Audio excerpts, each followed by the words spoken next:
Mandalı kapadı.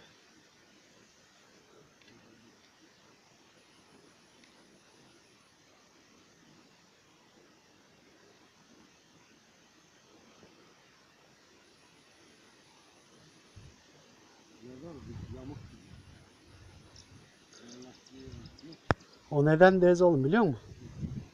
Suyun kırılmasından. O acık da ayrı olsa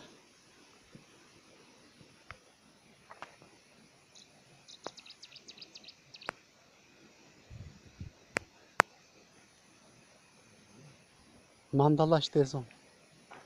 Yoksa ipi kopattır gider.